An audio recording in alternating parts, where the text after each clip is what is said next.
अयोध्येत राम मंदिराचा प्राणप्रतिष्ठा सोहळा संपन्न झाला आणि त्यानंतरपासून अनेक रामभक्त अयोध्येत रामलल्लाचं दर्शन घेण्यासाठी जात आहेत.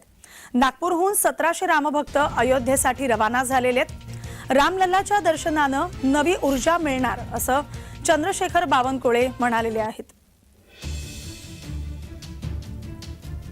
रेल्वेनं 1700 रामभक्त हे नागपूरहून अयोध्येसाठी रवाना झालेले आहेत. हिरवा झेंडा दाखवण्यात आलेला आहे आणि आता हे 1700 रामभक्त अयोध्येत जाऊन रामलल्लाचं दर्शन घेणार आहेत. रामलल्लाच्या दर्शनानं नवी ऊर्जा मिळेल असं भाजपा प्रदेशाध्यक्ष चंद्रशेखर बावनकुळे म्हणाले. नागपूरहून हे 1700 रामभक्त आता अयोध्येसाठी रवाना झालेले आहेत. रेल्वेनं हे अयोध्येसाठी जायला निघाले आहेत. रेल्वेला हिरवी झेंडी दाखवून बावनकुळेंनी रेल्वे रवाना केलेली आहे.